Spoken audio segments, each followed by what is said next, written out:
Voilà, on va parler de l'actualité en République démocratique du Congo. Nous recevons pour vous le cadre national ou le secrétaire national. Conseiller national. Voilà, au niveau de Alliance pour le changement de Jean-Marc Akabound. Lui, c'est M. Ghislain Mwangi. Bienvenue. Merci Jean-David Kilolo. Je suis ravi d'être votre invité ce matin. Oui, alors vous portez bien ce matin. Je suis en forme, je suis là. Malgré les embouteillages? Malgré les embouteillages, malgré les conditions insoutenables de Quinoises et Quinois, malgré la circulation impossible, nous avons quand même su parvenir à Télé 50 et surtout parler, mais continuer à parler pour le Congo et pour le changement. Voilà, pour le changement. Alors, vous êtes un des hauts cadres du parti politique Alliance pour le changement de Jean-Marc Akabound. Votre leader a été incarcéré puis libéré. Comment est votre morale après sa libération? Aujourd'hui, nous y avons travaillé. Vous avez travaillé.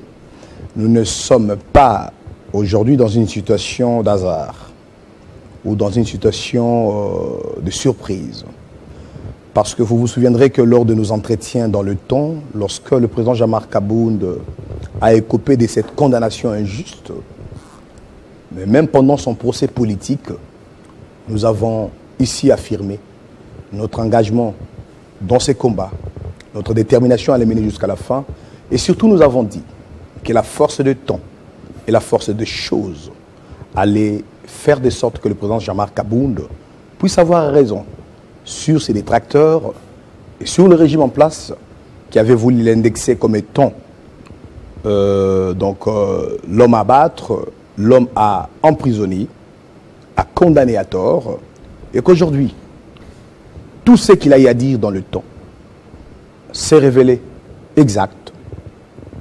Et je crois que plus que le juge qui avait exécuté ces instructions politiques à le condamner, plus que les officines politiques qu'il avait fait condamner, qui avaient organisé ces procès, plus que tout le génie qui avait mis ces scénarios de condamnation unique à son sujet, je crois qu'ils sont convaincus qu'ils ont eu tort dans le temps et que Jean-Marc Akabound a eu raison très tôt et que le résultat aujourd'hui, la situation de crise suite à cette difficulté que nous avons dénoncée très longtemps, ou carrément cette question ou cette crise de leadership, de gouvernance, voilà, on va arriver, qui nous a conduit à cela. On va le président Jean-Marc Akabound a eu raison et aujourd'hui, il est libre. Voilà ce qu'il faut comprendre. Il a bénéficié de la grâce présidentielle. A-t-il bénéficié de la grâce présidentielle ou il a été acquitté? Nous avons fixé l'opinion quant à ce, il faut le dire pour les téléspectateurs de Télé 50 et que l'opinion les retienne, que le président Jean-Marc Akabound n'a jamais été demandeur d'une liberté conditionnelle parce que cela a été une proposition ou une option. Lorsque certaines personnes ont accédé à leurs fonctions, ils ont dit mais le président Akabound pouvait solliciter une liberté conditionnelle.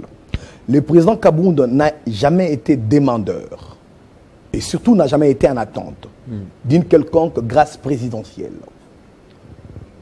Un homme qui a raison n'a pas besoin qu'on lui donne une liberté conditionnelle. Et celui qui a la certitude de son apostolat politique et celui qui maîtrise l'esprit qui l'a conduit dans ce combat depuis son engagement premier dans la lutte politique jusqu'à aujourd'hui, il sait s'assurer que tant que j'ai raison, même parmi des multitudes, je préfère être isolé. Aujourd'hui, Jean-David Kilolo, il faut laisser que cette pensée soit bien comprise.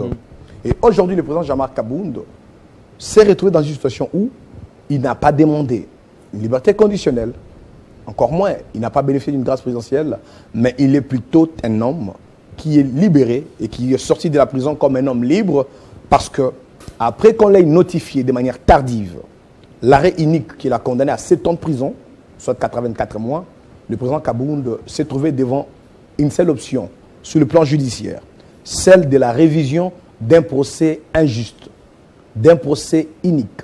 Et donc, avec ses avocats conseils, une procédure de révision a été donc déclenchée et aussitôt, je pense, autant que le juge, tout comme le ministère public, nous sommes revenus au bon droit et le président Kabound est libéré et est sorti un homme libre. Voilà ce qu'il faut retenir. Donc il est libéré grâce ou suite à une révision de son procès. Effectivement, suite à une révision de son procès qui était unique.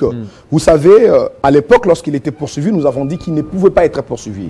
Parce qu'en tant que parlementaire, il était interdit par la Constitution, tout comme il demeure interdit par la Constitution, qu'un parlementaire soit poursuivi, arrêté, détenu, jugé ou condamné en raison de ses opinions politiques. À l'époque, les officines politiques ne voulaient pas entendre cette disposition de la Constitution.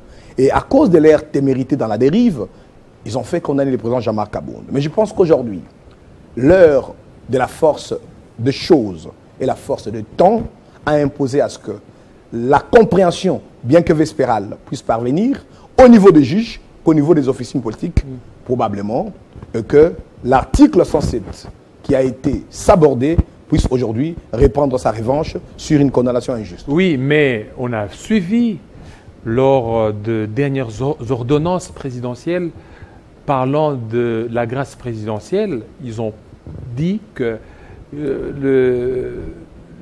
l'ancien député national Jean-Marc Kabound bénéficierait aussi, était éligible à la grâce présidentielle. Je ne m'en souviens même pas, une seule fois. J'ai suivi la lecture des ordonnances. Elles n'ont pas été nominatives, Jean-David. C'est ça, effectivement, ça n'a pas été nominatif, oui. Mais les critères, le critère, c'est qu'il serait éligible à la grâce présidentielle. Nous ne pouvons pas, en tant que politique averti, et surtout en tant que combattant de la bonne cause, nous avons combattu l'injustice contre l'honorable Jean-Marc Kabound. Nous avons dénoncé les procès politiques et la condamnation. Lorsqu'elle est tombée, le parti Alliance pour le changement de l'honorable Jean-Marc Kabound à Kabound et lui-même, le président Jean-Marc Kabound à Kabound, à l'époque, avons rejeté cette condamnation unique et politique. Nous l'avons rejetée et nous ne l'avons jamais reconnue. Et donc pour nous, espérer une liberté conditionnelle, embrasser une grâce présidentielle, quoi qu'elle serait convenable selon les critères placés pour la deuxième catégorie, c'est ce que vous voulez évoquer, nous avons jugé que cela ne serait jamais juste. Parce que nous allons laisser un antécédent juridique qui va mettre tout le monde en insécurité et que dans ce pays, un opérateur politique, un parlementaire devrait écoper de 7 ans de prison parce qu'il a choisi de faire l'opposition, parce qu'il a contredit les pouvoirs, parce qu'il a exprimé une opinion opposée à celle du président, du gouvernement, tout comme d'une institution de la République. Alors, nous estimons qu'il est plus évident que le président Jean-Marc Kabound aujourd'hui soit un homme acquitté, c'est que les juges ont réalisé et c'est que les officines politiques devraient aussi réaliser. Et désormais, ces débats sur sa libération devraient être clos. Parce qu'il est libéré de suite de la pression du peuple congolais. Nous avons organisé autant de marches, autant de sittings. L'Alliance pour le changement l'en a fait autant et par quelques deux occasions, nous l'avons fait ensemble avec certains alliés de l'opposition. Et là, c'était pourquoi? Pour exiger la libération immédiate et sans condition du président Jean-Marc Kabound. Donc, pour nous, la formule, elle appartient aux instances judiciaires. Mais pour nous, en tant que politique, nous avons exigé sa libération et aujourd'hui, nous l'avons obtenu. C'est un combat que nous avons mené. Voilà pourquoi je vous ai dit, nous y avons travaillé. Alors, comment, lui, il est déjà à l'extérieur alors qu'il y a la procédure de révision de son procès? Je ne suis pas porte-parole au niveau de la Cour de cassation. Je ne suis pas porte-parole des instances judiciaires. Je parle en tant que conseiller national du parti de l'honorable Jean-Marc Kabound. Et je vous ai dit clairement que pour nous, en tant que formation politique, en tant que compagnon de lutte de Jean-Marc Kabound, nous n'avons qu'à vous affirmer que le président Kabound n'est pas libéré par une liberté conditionnelle, n'est pas libéré par une grâce présidentielle, il n'est pas en statut de liberté provisoire. Le président Kabound est sorti de la prison où il était détenu injuste par les officines politiques et par une injustice proclamée à travers cet arrêt unique. Le président est sorti de là, un homme libre et acquitté, ou carrément indemne de toute condamnation. Alors, s'il y a un avis contraire, s'il y a une procédure à expliquer, s'il y a une situation judiciaire, un bilan judiciaire à établir, ce n'est pas à Ghislain Mongi de le faire, encore moins à Jean-Marc Kabound ou à son parti. Oui, parce que vous êtes juriste, non? Non, mais écoutez... Par rapport à la Cour de cassation... Je ne suis pas personnel de la Cour de cassation. Qui revoit sa propre décision. Ils ont des bouches, vous avez des micros, vous devriez les interroger. Autant qu'ils avaient détenu le président Jean-Marc Kabound pendant plus de temps que possible à la prison de Makala. Autant qu'ils avaient refusé d'exécuter une ordonnance de mise en liberté, de mise en résidence surveillée. Autant qu'ils l'ont condamné pendant 2 ans, sans une quelconque notification de cette condamnation.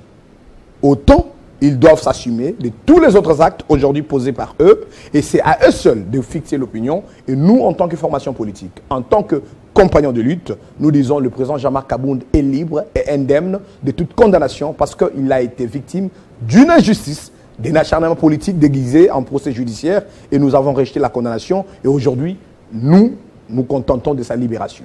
Et c'est toutes les démarches que les avocats ont entrepris, les avocats du parti, pour parvenir à la révision du procès.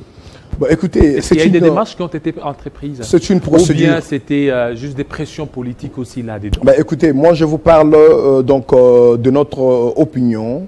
L'Alliance pour le changement n'a jamais été dans un couloir quelque part pour supplier, pour demander. Parce qu'il y avait des gens qui espéraient que Jean-Marc Kabound puisse fléchir les genoux face à ses détracteurs, face à ses bourreaux.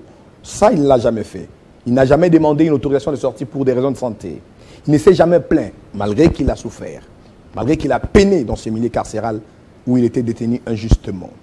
Alors, nous ne sommes pas de ceux-là qui se seraient livrés à des compromissions politiques pour parvenir à ce résultat. Le peuple s'y est impliqué, les militants et cadres du parti se sont battus, et nous avons continué à décrier avec détermination que le président Kabound ne pouvait en aucun cas être jugé, détenu, arrêté, condamné. Et nous avons exigé sa libération immédiate et sans condition. Nous l'avons obtenu. C'est un résultat. Et aujourd'hui, ce qu'il y a de la procédure judiciaire, celle lancée en révision, les avocats du président Jean-Marc Kabound ont posé les actes qu'il faut en termes de procédure judiciaire. Et c'est donc au niveau de la Cour de cassation que vous pouvez vérifier ce que moi je vous donne comme version, ou ce que je vous ai donné comme pendant rapport. Cette période, qu'est-ce qui justifie un peu cette clémence ou ces revirements de la situation de la part de la Cour de cassation envers Jean-Marc Kabound? Est-ce qu'il n'y a pas un agenda politique préparant Jean-Marc Kabound à des postes de responsabilité dans ce pays? Le président Jean-Marc Kabound n'appartient pas à une autre formation politique en dehors de l'Alliance pour le changement. Le président Jean-Marc Kabound ne travaille pas avec ces juges-là. Il leur intime aucune injonction, instruction. Et nous, à notre niveau, il faut que l'opinion le retienne. Nous sommes aujourd'hui de ceux qui sont des hommes d'exception. Commençons par notre leader. Un homme d'exception et un homme de surlendemain. Pendant toutes ces années d'incarcération injuste, plusieurs propositions indécentes ont fait des tours dans nos portes, dans nos maisons, dans nos courses. Nous n'avons jamais accepté la compromission. Et donc, aujourd'hui, il n'y a aucune participation à un quelconque plan, soit avec les pouvoirs ou avec une autre officine politique quelconque, pour que nous puissions obtenir ce résultat. Et donc, nous sommes dans un pays aujourd'hui qui s'est décrit par plusieurs crises politiques, des suites de la dérive dictatoriale du pouvoir en place, de suite des arrestations des opposants, des emprisonnements. Et le cas du président Kabound était un cas emblématique. N'est-ce pas que nous, le parti Alliance pour le changement, nous avons milité pour ça? N'est-ce pas que nous avons mené des plaidoyers? N'est-ce pas que les autres opérateurs politiques, le président Tshisekedi, partout où il est passé, est-ce qu'on ne lui a pas rappelé qu'il faut libérer le président Kabound? Est-ce qu'on ne l'a pas interrogé? Est-ce que ceux qui font aujourd'hui la rébellion, ceux qui sont en train de s'aimer la mort et de faire couler le sang, n'expriment pas parmi leurs revendications ces raisons-là des emprisonnements, du musellement de l'opposition? Et je crois qu'aujourd'hui, les pouvoirs en place peut, pour sa part, s'assumer d'être dans une posture de s'amender ou de rectifier. Ça, c'est sa responsabilité. Nous avons eu à tirer la sonnette d'alarme. Nous les avons mis en garde. Ils n'ont pas suivi. Ils nous ont persécutés. Ils nous ont emprisonnés, condamnés. Personnellement, j'ai eu à faire la prison dans le même élan. Et donc, je crois qu'aujourd'hui, nous ne pouvons pas passer pour justifier ce que pensent nos détracteurs ou ce que voudraient attendre les gens des mauvais augures. Nous sommes engagés pour un combat pour le changement, avec le président Jean-Marc Kabound au devant, avec toute sa dextérité politique, avec une vision claire et définie. Nous sommes engagés pour que le régime en place puisse reconnaître ses failles, sa dérive dictatoriale, et que nous sommes engagés pour mettre fin à cette dérive et apporter au peuple congolais notre offre politique qui est celle du changement, qui est celle de la refondation de l'État, qui est celle de la résolution de toutes les crises que nous avons, mais au travers d'une action coordonnée, une action programmée et au travers une vision politique assumée par un leader qui aujourd'hui n'a plus besoin de le prouver. Voilà. Alors, aujourd'hui, Jean-Marc Akabound, libéré, qu'est-ce qu'il compte faire? Jean-Marc Akabound, arrêté, jugé, condamné, président de l'Alliance pour le changement, il n'a jamais pris une retraite ou un repos. Il était toujours impliqué par une télédynamie. Il a géré notre formation politique et pendant ce temps, on a implanté le parti, on l'a organisé, on l'a structuré et aujourd'hui, nous sommes à d'autres échéances importantes du parti. Il est sorti pour continuer ses combats parce que le 18 juillet 2022, il a annoncé à la face du monde qu'il a apporté au peuple congolais une nouvelle offre politique comme une alternative sérieuse, crédible et surtout urgente à ce que nous avons aujourd'hui comme crise dans le pays. Jean-Marc Akabound est rentré pour se battre comme un démocrate, dans la non-violence, en utilisant que ces mots et le courage qui lui est un atout naturel, et surtout sa clairvoyance en tant que leader politique avant-gardiste, pour que nous puissions ensemble avec notre peuple apporter le changement. Et donc, il est sorti pour ça, il continuera car c'est son engagement politique. Alors, il y a l'annonce d'un gouvernement d'union nationale. Jean-Marc Akabound serait-il partant?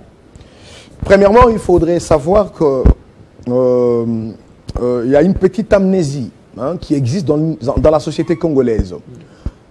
Par exemple, hier, on peut avoir dénoncé la dérive dictatoriale, le manque d'une vision claire, les malversations financières,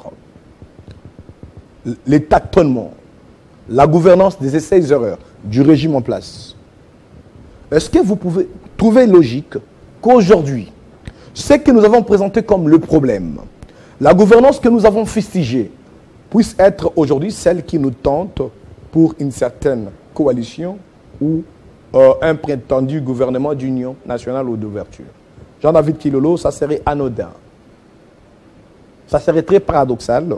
Et je voudrais rassurer l'opinion que le président Akabound et l'Alliance pour le changement ne sont pas disponibles pour brader leur lutte politique au nom de quelques échéances politiques ou pour des compromissions politiques opportunistes. Et nous pensons, en ce qui concerne cette idée du gouvernement d'union nationale, c'est une solution des façades. Des façades? Ce serait une solution des façades. Ah bon? Allez-y. Par rapport à la crise accentuée que nous vivons, qu'elle soit sur le plan sécuritaire que sur le plan politique, socio-économique. Vous allez trouver par quelle formule magique? Quel nouveau gouvernement? Des anges seraient-ils? Ou des titans, peut-être? On pourrait l'admettre. Par quelle formule magique on pourrait résoudre ces problèmes à travers la démarche d'un gouvernement d'union nationale?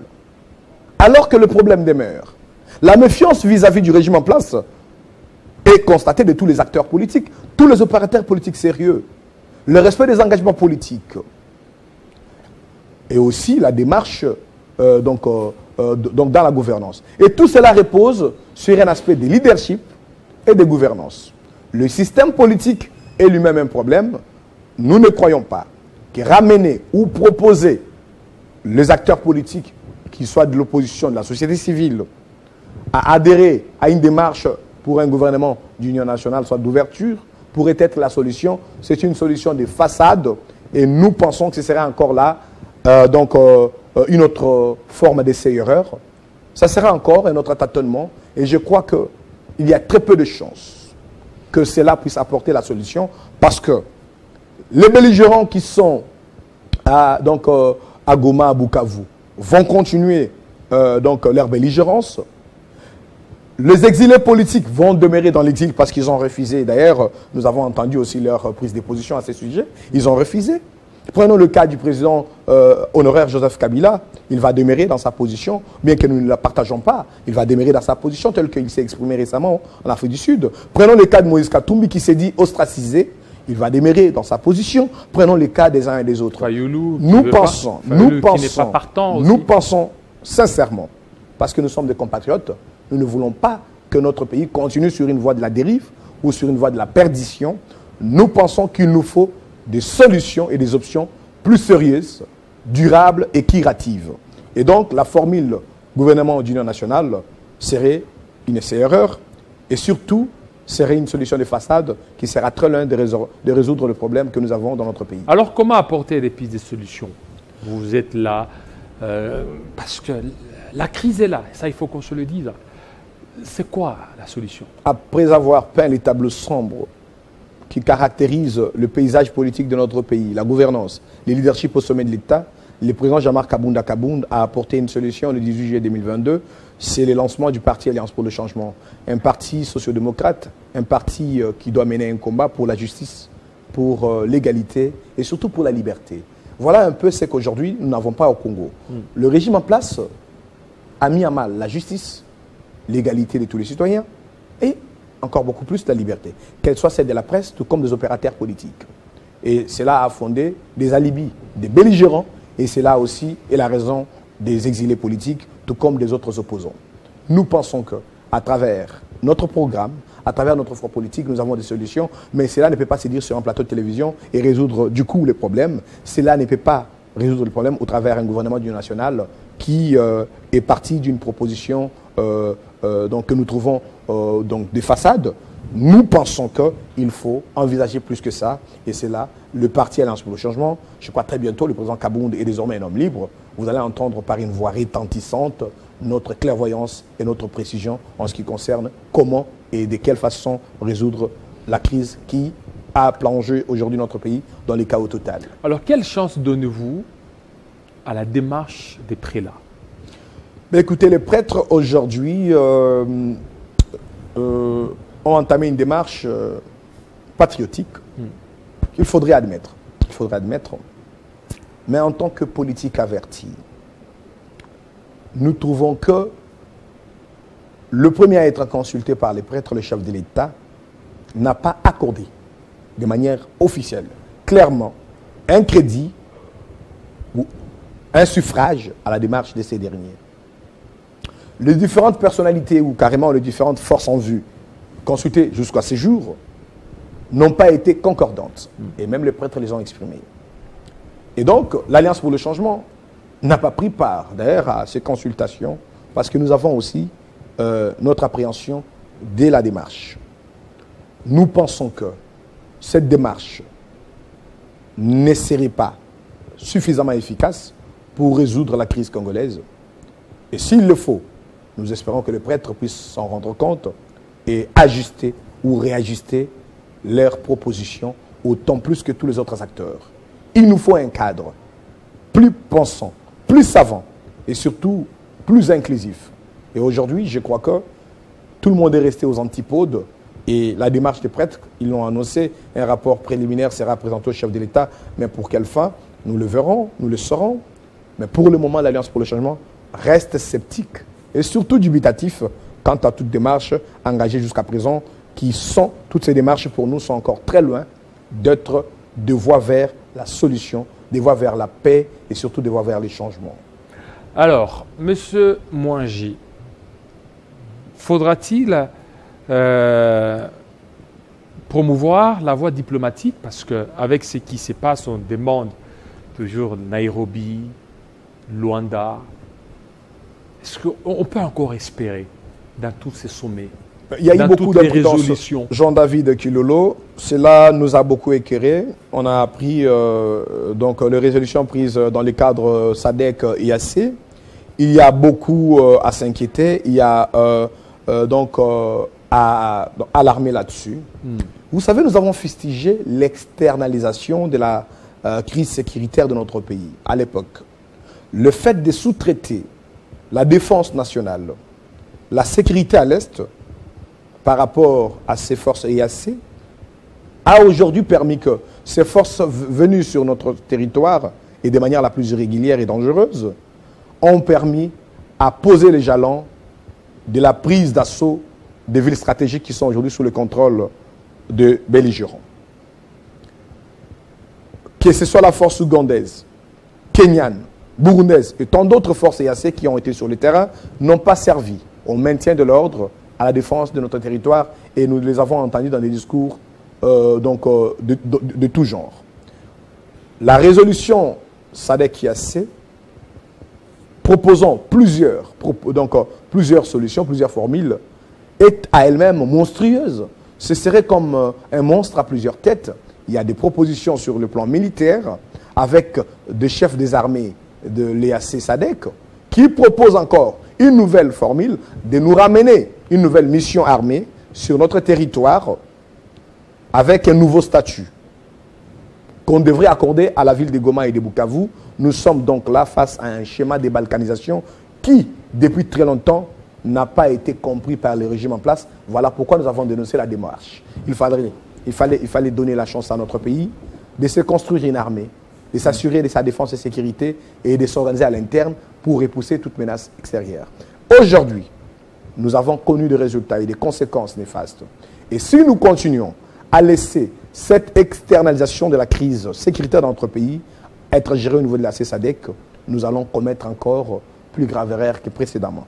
Je crois que ceux qui ont aujourd'hui la gouvernance du pays devraient prendre en compte notre façon de voir les choses et surtout rester prudents en ce qui concerne les propositions EAC SADC que nous trouvons encore jusqu'à présent très dangereuses et se contenter donc du front diplomatique parce qu'ils donnent des résultats, des résolutions, des recommandations, des sanctions, mais qui n'ont rien à voir avec l'évolution des forces belligérantes.